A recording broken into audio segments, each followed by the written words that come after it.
Olá, bem-vindo ao ExpertCast, o podcast dedicado à inovação em saúde. Eu sou Gustavo Meirelles, vice-presidente médico da AFIA, fundador da comunidade de inovação em saúde. É um prazer ter você com a gente para mais um episódio do nosso podcast. No episódio de hoje, nós vamos falar sobre um tema muito interessante: biodesign na medicina.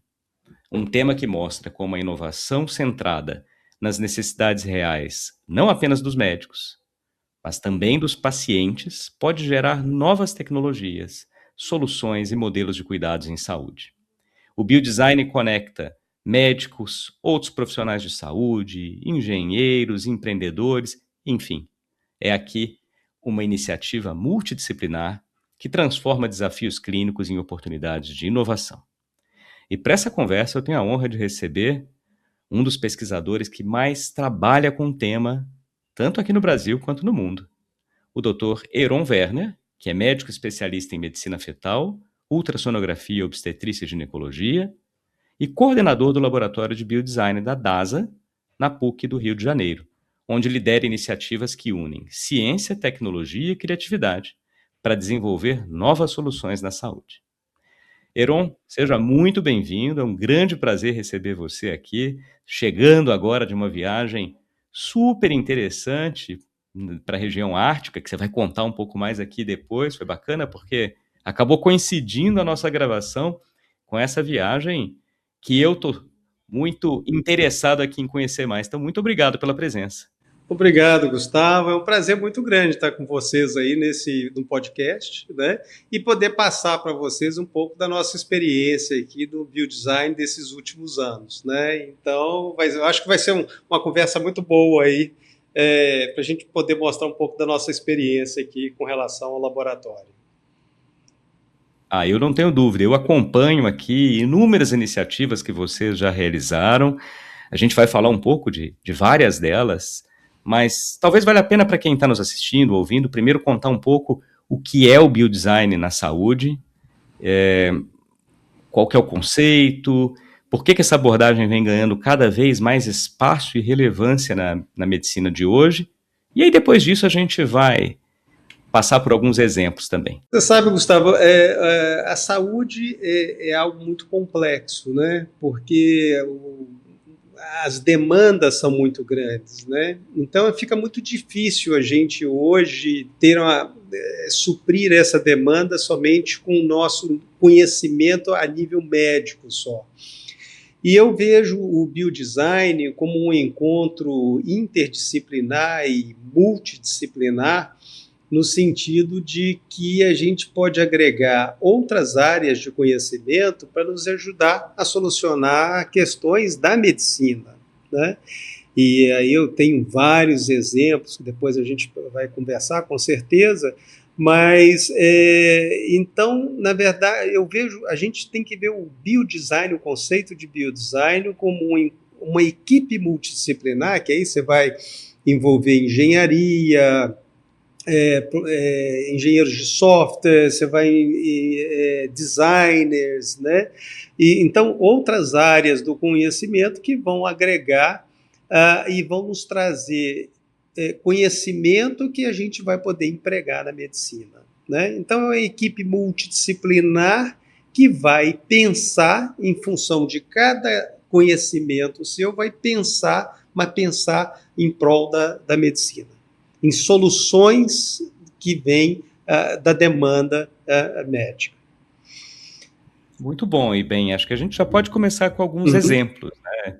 Eu já acompanhei algumas iniciativas de vocês há muito tempo, desde aquelas impressões 3D, mas vou deixar você contar aqui um pouco mais alguns exemplos aí da sua trajetória de vida com biodesign.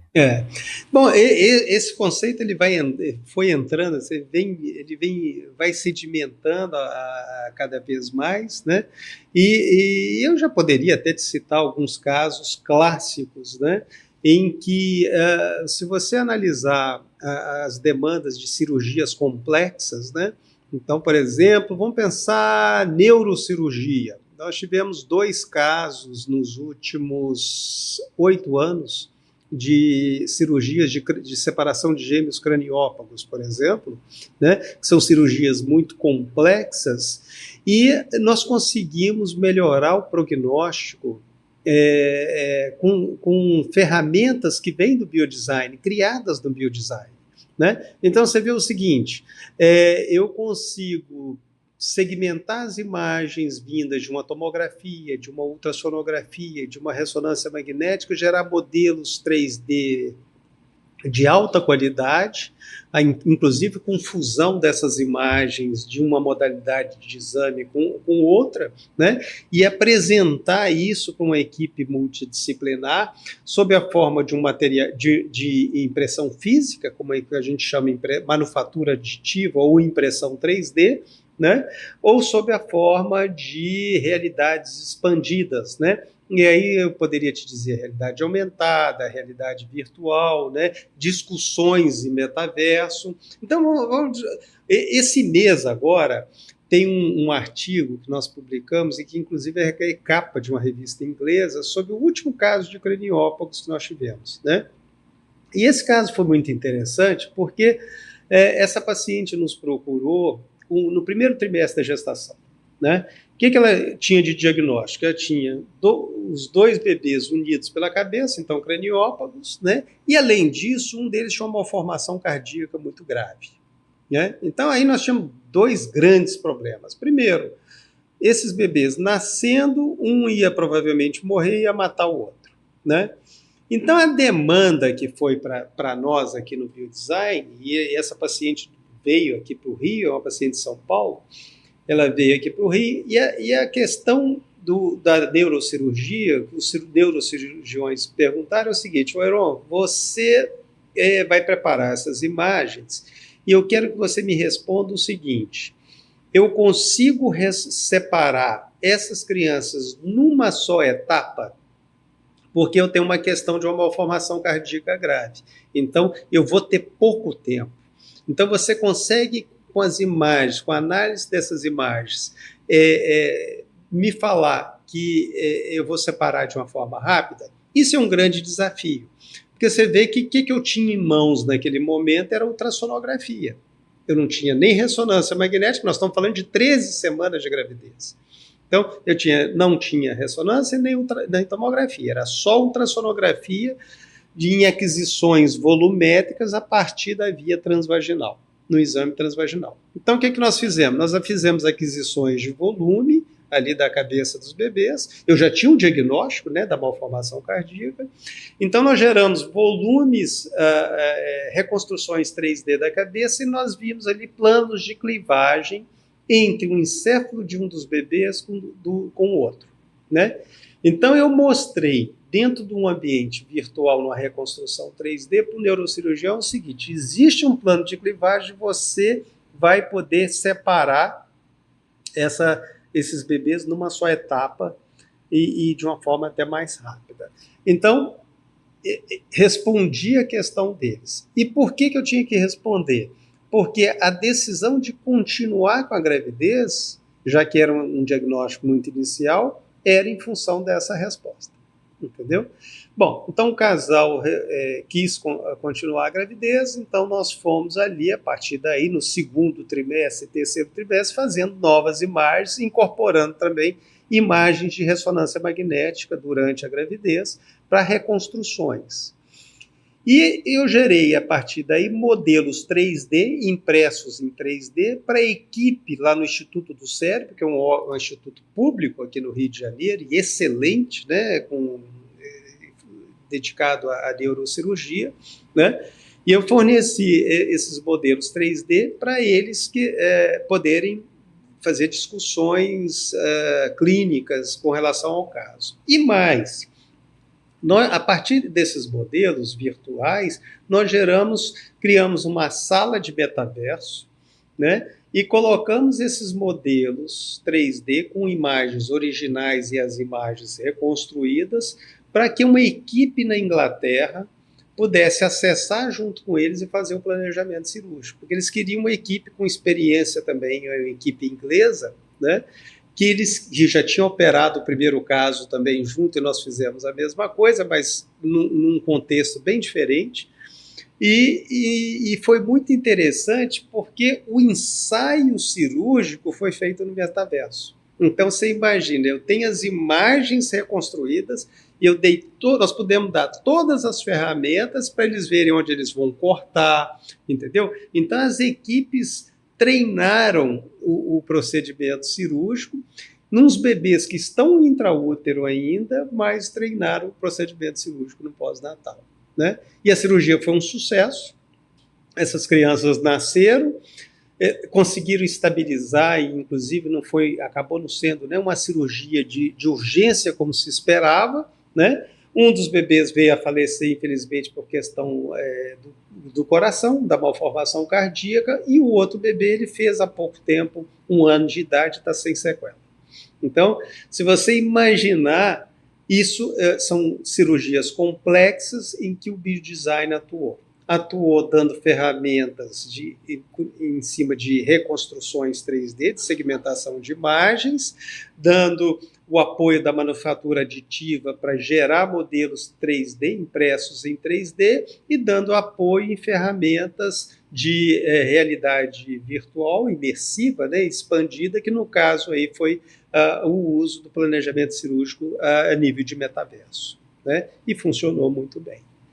Poxa, é maravilhoso, Heron, ainda mais porque é engraçado esses pontos das inovações, né? A gente fala aqui, porque sempre tem o hype, né? Eu me lembro muito dos ciclos, né, da Gartner, o hype cycle, que tem o hype, aí vai lá em cima, crista da onda, aí desce, cai no vale da desilusão, e o metaverso agora está no vale da desilusão. E aí, Exato. como esteve no hype há cerca de uns 4 anos, talvez, agora é todo mundo assim, metaverso não serve para nada. E olha aí, você vê, eu sou a voz a prol do metaverso. Realmente o que a gente discute no biodesign é o seguinte: o metaverso, muita coisa eu acho que foi assim, realmente aquele entusiasmo, aquele hype, né?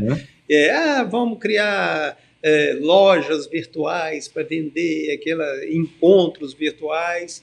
É claro que é um exagero, né? Você vê que a própria o Facebook virou Meta, né? A Meta, criou-se a Meta a partir daí. Exatamente, Né? exatamente. Isso vem de 2022. Né?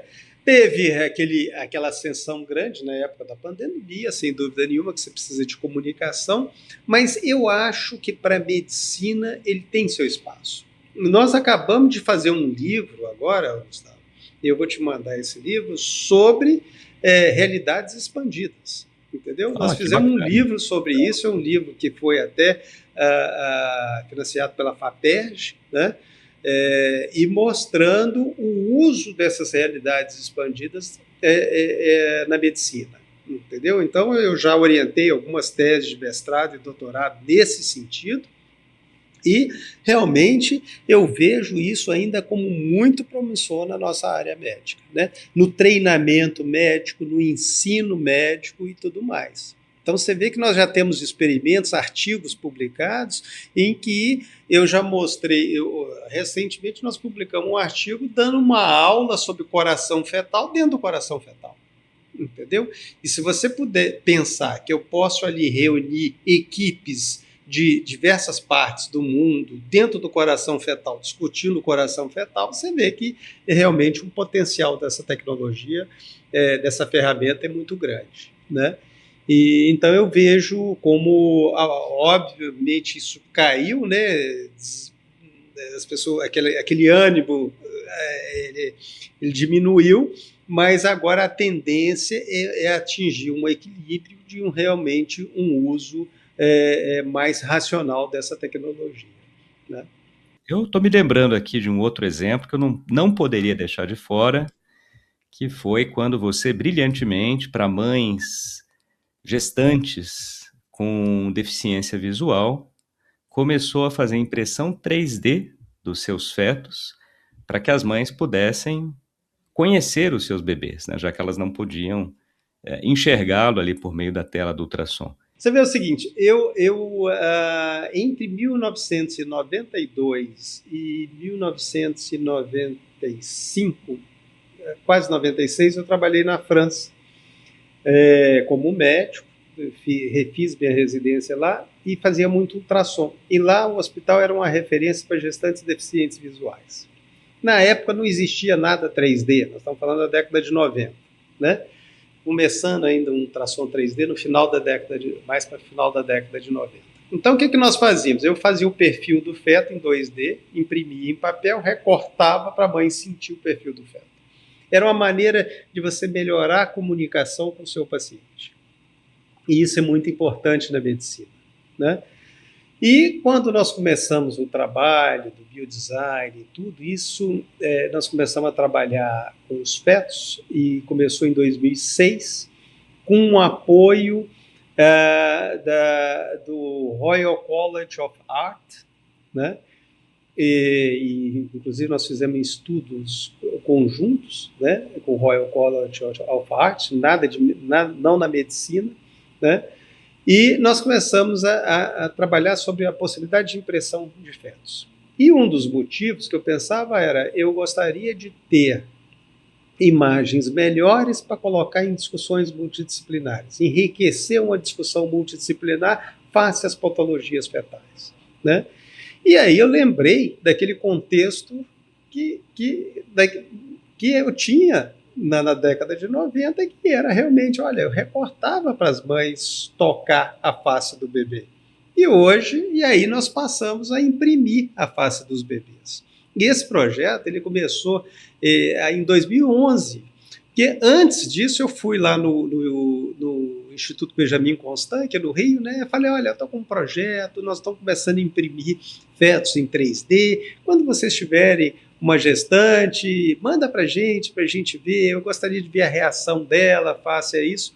E demorou a aparecer uma gestante, mas aí apareceu. E aí foi engraçado que uma foi contando, acabou caindo na mídia também, e as pessoas foram vendo, e hoje isso é um projeto gratuito, Brasil inteiro. E aí a gente faz gratuitamente para o Brasil inteiro, que vem desde 2011, né? Já fizemos foram, acho que 28 casos até hoje, né? E 4 casos para fora do país, né? Que nós já fizemos também, né? Então, assim, essa foi o primeiro projeto de inclusão que nós fizemos. Um outro projeto que foi interessante, e isso o biodesign entra, porque quando teve as Olimpíadas aqui no Rio, né, 2016, nós pensamos nisso também. Poxa, nós podemos aplicar, a gente já estava nessa vibe também de inclusão, nós podemos aplicar para os atletas paralímpicos, né? Então nós fizemos um projeto, aplicamos para a FAPERJ, nós ganhamos um projeto que era escanear algo customizado para atleta paralímpico, usando um scanner 3D. Ou seja, de repente eu posso ter um óculos de natação que me adapte melhor se eu fizer algo customizado. Eu posso fazer uma órtese ali customizada para um determinado atleta, e nós fizemos, entendeu? E isso foi nos deu uma satisfação muito grande fazer isso para os Jogos Paralímpicos, né? E depois teve desdobramento, nós fizemos agora, recente, para uma atleta paralímpica, a Raquel, que é atleta atleta olímpica do rugby brasileiro, né? E foi engraçado, saiu até na mídia, ela tem um histórico de CA de mama, e ela perdeu parte do peitoral, né? E nós fizemos uma órtese de protetora para ela, customizada para ela, que permitiu que ela jogasse, o campeonato mundial e tudo mais, né? Então, assim, o biodesign vem muito ao encontro disso. Nós vamos começar agora um projeto com as crianças com Zika, né? Eu participei muito do diagnóstico da Zika 10 anos atrás. Essas crianças, as que sobreviveram e têm um handicap muito grande, elas estão com 10 anos de idade agora, 10, 11 anos, né? Então nós vamos começar um projeto agora com o biodesign ajudando nas soluções. Elas têm problemas motores, problemas articulares e tudo mais, e a gente vai pensar customizado para essas crianças. E outros exemplos aí que uma criança também, uma jovem, que quando ela era feto, ela teve o que a gente chama síndrome da banda amniótica, né? E a síndrome da banda amniótica pode amputar um membro, partes do feto, e no caso dela amputou partes dos dedos dos pés, né? E o sonho dela, ela com 12, 13 anos, o sonho dela era ela fazia balé, né? O sonho dela era ser bailarina, só que na hora que ela chegou na fase da ponta, ela não conseguia pela falta dos dedos, pela malformação nos dedos. Então nós conseguimos criar uma órtese customizada para a sapatilha dela, para ela poder fazer a ponta. E depois ela mandou uma foto dançando com a Ana Botafogo. Então você vê que isso traz uma satisfação para a gente muito grande, né, desses casos em si, e são os exemplos que o biodesign pode vir ao encontro da medicina, ajudando as pessoas, né? É incrível, Heron, e eu fico pensando aqui, né? Eu sei da sua história ali, pai também médico, você se espelhou muito nele para depois seguir a medicina, ginecologia, obstetrícia. Eu fico imaginando seu pai estivesse olhando isso tudo aqui, né? Como, puxa, mas da ginecologia, da obstetrícia, indo para biodesign, para impressão de fetos, para produzir uma prótese sob medida. Queria que você contasse um pouco também de como é essa trajetória ali da clínica para o biodesign e daqui para frente, como é que a gente educa os próximos herons também, né, para poder nascer esse desejo lá na faculdade de medicina. Exato. Quantas profissões hoje a gente não escutava na época que a gente fez vestibular, né? Então, eu tenho 37 anos, logo daqui a pouco estou fazendo 37 anos de formado, e você vê que na época a gente queria medicina, direito, economia, aquelas profissões, né, já conhecidas, né? E eu tenho o Jorge Lopes, que trabalha comigo desde sempre. O Jorge é designer, né? E eu gosto muito de uma coisa que o Jorge fala. O Jorge, o pai dele, meu pai não é vivo, mas meu pai nem conheceu o biodesign, né? Meu pai já morreu há mais tempo. Mas o pai do Jorge tem 94 anos e está bem de saúde e tudo. E o Jorge fala para mim: olha, Heron, o meu pai até hoje não sabe o que é que eu faço. Eu nunca consegui explicar para o meu pai a minha profissão, né? Porque é uma outra geração, né? E eu acho que a medicina, ela nos dá uma possibilidade, porque a medicina é um leque muito grande, né, de possibilidades que vão aparecendo, né? Quanta coisa surgiu. Eu nunca ouvi falar em biodesign na época que eu fiz medicina. Eu nunca imaginei. Na verdade, eu fiz minha especialidade em ginecologia e obstetrícia. Eu queria ser igual ao meu pai. Eu queria voltar para o interior. Eu saí do interior, vim para o Rio para fazer medicina.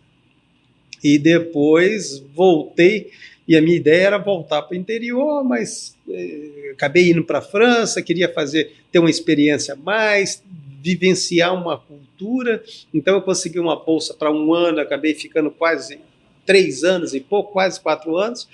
E aí os caminhos vão surgindo na vida da gente, mas o que é interessante, que uma coisa que mudou muito na minha vida é que mesmo quando eu voltei da França, meu conceito de multidisciplinar era eu, como obstetra, falar com um pediatra, falar com um neonatologista, falar com um clínico, né? Falar com um cardiologista sobre a paciente e tudo mais. E, de repente, eu estou aqui na clínica fazendo um ultrassom. Isso foi a partir de 2002, então nós estamos falando de mais de 20 anos atrás, e me chega um grupo do Museu Nacional, né, em que eles tinham conseguido uma autorização, o Romeu Domingues, que era o dono da clínica, que abriu um espaço para o museu trazer no final de semana algumas peças do museu para fazer tomografia, né? E eu achei muito interessante aquilo, porque você vê, eu pensava num tomógrafo para entrar um paciente, mas eu nunca pensei num tomógrafo entrando num bloco de pedra em que ali dentro tinha um fóssil. E depois eu vi um tomógrafo entrando um caixão egípcio. para você ver uma múmia que está ali dentro, porque o caixão não podia ser aberto porque era protegido pelo patrimônio histórico. Então você não sabia, na verdade, o que tinha ali dentro. Né? Podia ter uma múmia, e o egiptólogo, que é um amigo nosso, inclusive já faleceu, nós escrevemos livros juntos, tudo, e ele me falava o seguinte, que era muito comum na época, eles venderem, na época, e todo esse material foi adquirido por Dom Pedro II, né? Na época eles vendiam e tiravam e colocavam pedra dentro, e ninguém abria para ver a múmia, então achava que tinha uma múmia ali dentro. E aí nós vimos algumas situações interessantes que um determinado museu aqui no Rio tinha um caixão de um gato, né? E aí eles quiseram também fazer a tomografia do caixão para ver a múmia do gato e não tinha. tinha madeira lá dentro, né? Então, agora o caixão ali que tinha do Museu Nacional, a gente conseguiu isolar a múmia, tirar as bandagens virtualmente da múmia, depois eu vi artistas especialistas fazendo reconstrução facial da múmia.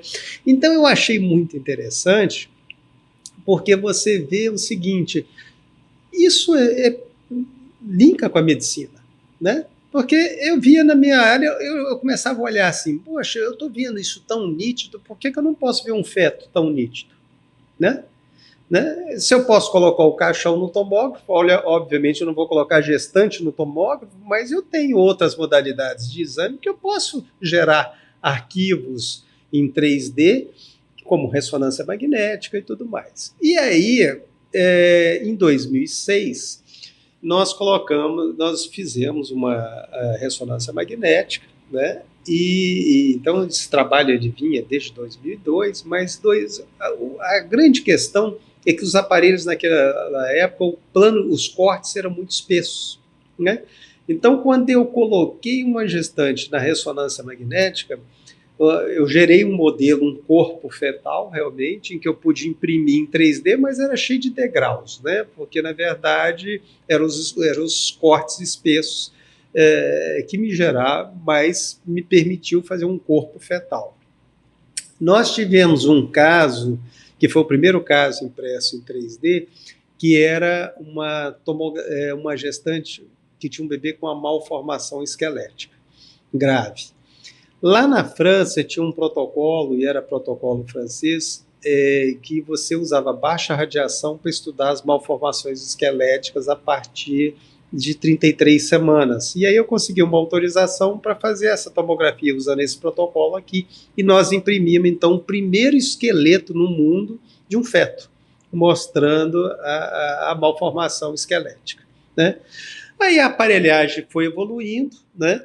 E depois nós conseguimos fazer por ressonância, numa qualidade melhor. Hoje, os planos de corte eu consigo cortar com menos de 1 milímetro, então tudo é perfeito, né? E depois conseguimos também a partir da ultrassonografia, né? Em trabalho conjunto com as empresas de ultrassom, né? Então avançou bastante esse estudo, principalmente a partir de 2010, 2011, né? Melhorou muito, né? Então, assim, esse foi um encontro meu, a minha experiência com biodesign, né? Que eu comecei a pensar diferente. Eu comecei a pensar diferente na hora que eu comecei a conversar com essas pessoas. E aí, o que eu fiz, e esse pessoal sempre fala, maluco tem imã, né? E é isso mesmo, né? O que eu fiz daquela época, né? Uma época que ainda eu tinha filho pequeno, assim, tentei criar filho, tudo. E eu pensei, não, mas eu tenho que dedicar um dia da minha semana para isso. Eu simplesmente fechei a sexta-feira. Toda sexta-feira, depois de 2006, eu parei de trabalhar às sextas-feiras. E é o dia que eu trabalho mais, né? Trabalhando com essa equipe. Nós começamos a juntar projetos de pesquisas lá no Instituto Nacional de Tecnologia, do governo federal, né? E nós começamos a fazer estudo lá, e depois nós criamos o Biodesign Lab, que hoje é uma parceria da DASA com a PUC Rio, né? Então esse laboratório ele fica dentro do campus da PUC, né? E isso hoje é muito importante para a medicina, Porque o que eu falo, a PUC agora aqui, ela vai ter o curso de medicina, eu falo, isso é importantíssimo porque os alunos têm que ter contato desde cedo, né? Ter contato com essas possibilidades multidisciplinares, né? Para abrir o horizonte deles, inclusive de escolha e de criatividade dentro daquilo que eles vão fazer na profissão deles, né? Olha, este é o ponto chave aqui, acho que é até uma mensagem de fechamento desse nosso primeiro bloco, primeiro episódio. A gente ainda tem muitos assuntos que a gente vai explorar no próximo, mas eu vou pegar alguns ganchos que você deixou, né? Primeiro, essa mudança da medicina, e não é a mesma medicina de um tempo atrás, abrem-se inúmeras novas carreiras, inclusive trabalhar com a gente que falava que a medicina é uma arte, você está realmente fazendo isso na prática, né? Trabalhando aqui com a medicina como uma arte, com design, criando modelos, e falamos da educação aí dos novos jovens, você citou a parceria com o PUC, tem inúmeras outras faculdades de medicina no Brasil. Como é que você acha, e uma mensagem final, tá? Para aqueles jovens estudantes de medicina que tenham interesse em aprender um pouquinho mais sobre o tema, qual que é o melhor caminho para eles fazerem ainda dentro da faculdade de medicina? Então, ele já tem ali a faísca da curiosidade. Como é que você daria que conselho você daria, né, para esse jovem ou essa jovem estudante de medicina que pretende enveredar mais na área do biodesign? Eu tenho tido muito contato com os jovens. Nós, diante de feiras que teve aqui, por exemplo, o Rio Innovation Week, por exemplo, que eu sempre participo, e muitos jovens me procuram, e muitos estão hoje comigo lá no Biodesign, fazendo trabalhos e tudo mais. Eles precisam de publicações, até para depois ir para a residência e tudo mais, né? E, então, assim, eu acho que o conselho que eu dou, o conceito de biodesign ainda ele está um pouco, não são em todas as universidades, né? Mas eu acho que todas em breve vão ter. Elas vão criar, elas estão muito abertas à inovação, né? Então, assim, eu acho que eu dou o conselho para os alunos, aqueles que estão na universidade e não têm um biodesign, um laboratório, cobrem da universidade, né? Começa a pensar diferente, mostra e existem hoje muitas publicações, e existe podcasts, entendeu? Entrevistas e tudo mais sobre o papel do biodesign dentro da medicina, né? Então eu acho que eles podem questionar os professores, a direção das universidades, a abrir os olhos para esse novo campo que tem um espaço muito grande na medicina, né? E dentro daquelas universidades que já existem, né, um começo do biodesign, frequentem, né? Frequentem o laboratório, porque ali com certeza vai dar ferramentas para eles aprenderem ter um aprendizado de medicina de uma forma diferente, né? Você vê ali no biodesign, por exemplo, o curso de neurociência da PUC, né? Eles me mandam dois alunos por semestre. Como é que eu vou inserir dentro do biodesign dois alunos de neurociência? A primeira turma que veio, né? Eu falei, poxa, mas o que eu vou fazer com esses dois alunos que eles podem aprender? Aí eu vi com eles, nós fizemos um trabalho que foi bem legal, que é o seguinte: vocês vão aprender a segmentar a imagem, né? E vocês vão aprender neuroanatomia segmentando a imagem. Então eu coloquei eles para isso. E aí fica um estudo dinâmico muito bacana, porque eu dei imagens de ultrassom, volumétricas de ultrassom de feto e ressonância magnética de feto. Depois dei ressonância magnética de criança, de adolescente, de adulto e de idoso, né? Então vocês vão ali agora aprender a segmentar, vocês vão reconstruir essas imagens, estudar a anatomia, entendeu? Fazer a comparação, vendo o desenvolvimento do feto para criança, adulto e até o idoso, né? E vocês vão aprender sobre essas reconstruções. Então eles aprenderam a segmentar, eles aprenderam sobre impressão 3D e aprenderam anatomia, entendeu? Então, foi um estudo assim dinâmico, muito bom. Inclusive, nós fizemos um trabalho e apresentamos num congresso fora do Brasil sobre isso, uma nova maneira de estudar anatomia de uma forma mais lúdica, digamos assim, né, usando uma equipe multidisciplinar nesse sentido. Então, o biodesign, sem dúvida nenhuma, é uma ferramenta muito grande para os alunos de medicina, né, e alunos em geral, né, e eu acho que as universidades realmente vão ter que investir nisso. Muito bom, Heron. Olha, muito obrigado mais uma vez pela participação. A gente está fechando aqui a primeira metade da nossa conversa, mas vamos continuar. Na segunda metade do episódio, a gente vai falar inclusive dessa sua viagem recente aí, foi para bem pertinho do Polo Ártico. Você vai contar um pouco mais, vai contar também sobre esse projeto com o Museu Nacional do Rio. A gente termina aqui agora, mas continua em breve com a segunda parte. Obrigado mais uma vez pela presença. Temos muita coisa para conversar. Obrigado. Com certeza, com certeza. Bem, se para você que está nos ouvindo ou assistindo, se quer continuar essa conversa sobre inovação na saúde, participe da comunidade de inovação em saúde, que já tem mais de 13 mil interessados no tema. Acesse inovaçãosaude.com e faça sua inscrição nos nossos grupos, que são gratuitos. O ExpertCast é um projeto que tem o apoio da AGFA e a produção da SoulPods, e nós temos uma grande novidade: nossa newsletter mensal do ExpertCast. Não deixe de fazer o seu cadastro na newsletter pelo formulário que está na sinopse aqui do podcast ou no nosso site, expertcast.com.br, e aí você vai receber todo mês uma newsletter com um resumo dos principais episódios do mês, além das dicas que foram dadas no nosso Papo Rápido. Bem, se gostou do episódio, siga o nosso podcast, avalie com 5 estrelas e compartilhe com seus amigos e contatos. Essa é a melhor forma de disseminarmos informações de qualidade sobre inovação na saúde. Muito obrigado pela companhia e até o próximo episódio.